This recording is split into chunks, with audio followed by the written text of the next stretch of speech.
Hi everyone, welcome to Let's Talk with Mariama, your channel of motivation, inspiration and positive vibes. So today I'm gonna talk about Pink October, Breast Cancer Awareness Month.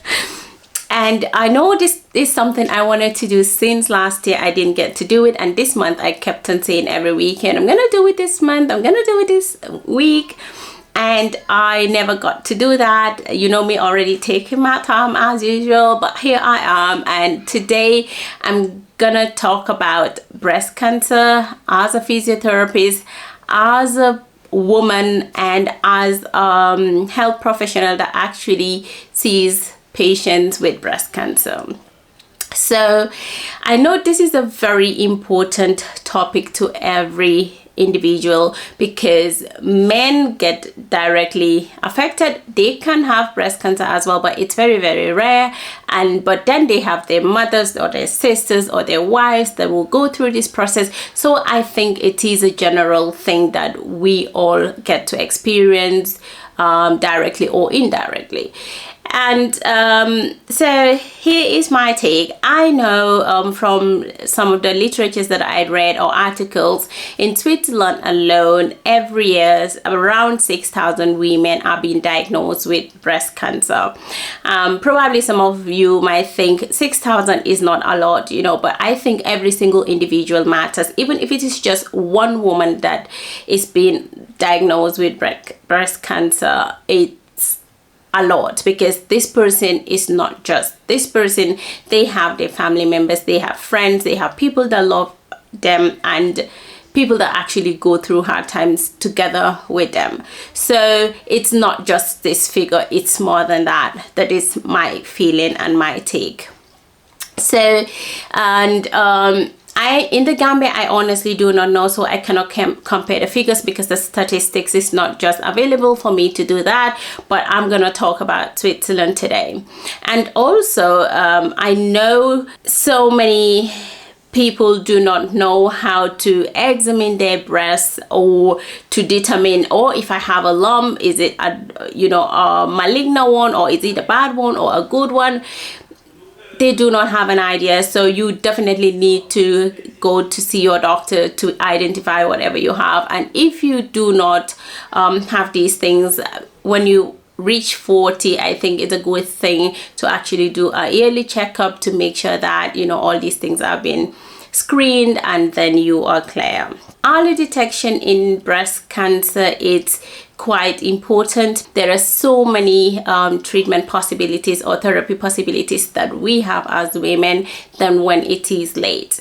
So I would say, being a pelvic floor therapist as well, I know women are very sensitive when it comes to our genitals or our certain organs like our breast and all that. But I think when it comes to our health, we should not be reserved about these things. We should be a bit more open to make sure that we get early detections and get treatment as early as possible. Like I said, today I'm not going to stand here and talk about the scientific part and how we're going to examine it and all that, but nevertheless I'm gonna link an article or a website where you would have like very simple explanations, not scientific at all, and how they'll show you how to examine your breast and all that. So you can check out the link below to have a look at this in detail. When we have the diagnosis, then we have breast cancer.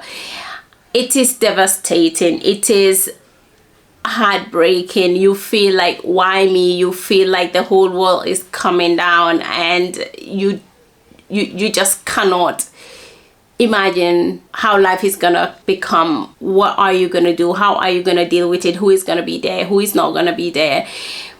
Are you gonna survive it or not? So many things come through your mind. And when you have kids, even worse. Like, I know I usually would say before I got children, when people ask me what are your fears or what are you afraid of, I would say nothing, life is easy.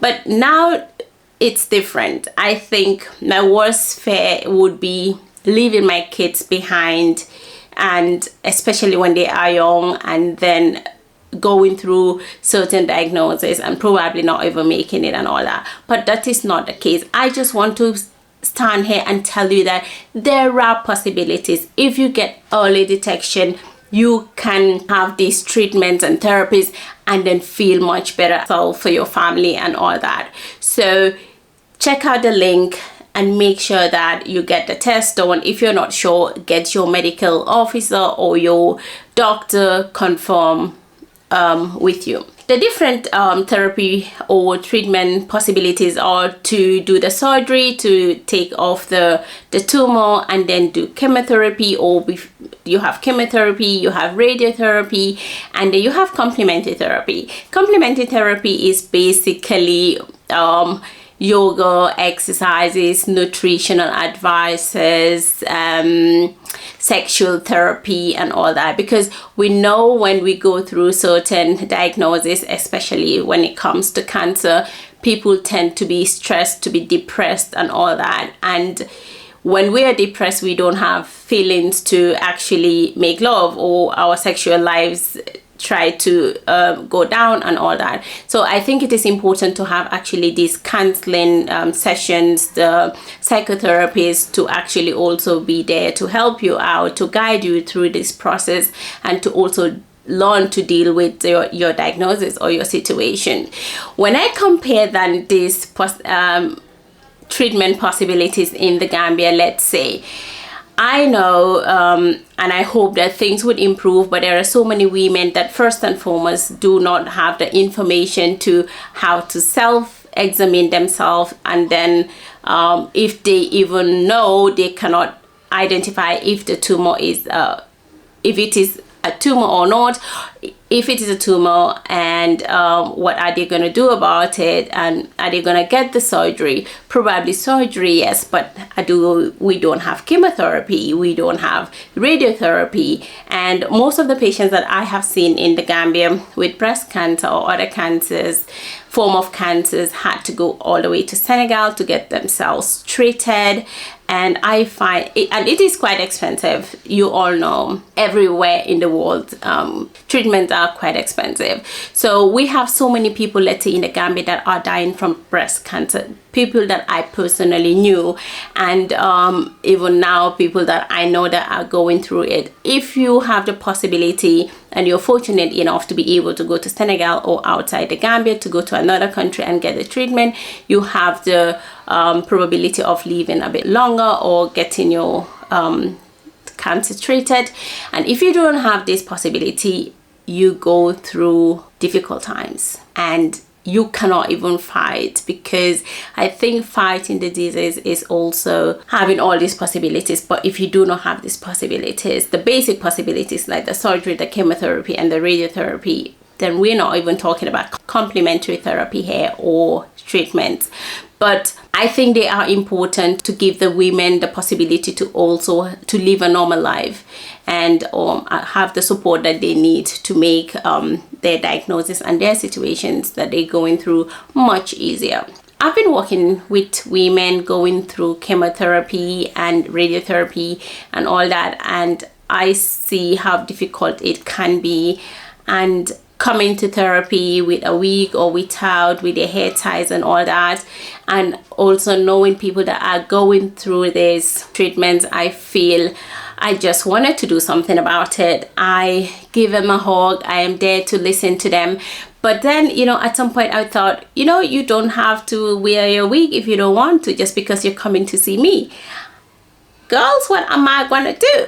I decided to just shave off my hair. So I'm gonna show you a video of where I shaved off my hair, how it looked. I was scared because I never did that before in my life, and knowing that I wasn't going to chemotherapy or anything like that, I was scared. So I could imagine someone who is going through that and your hair falling off and all that. It can be, I think you ladies are very, very strong and you have my respect for that.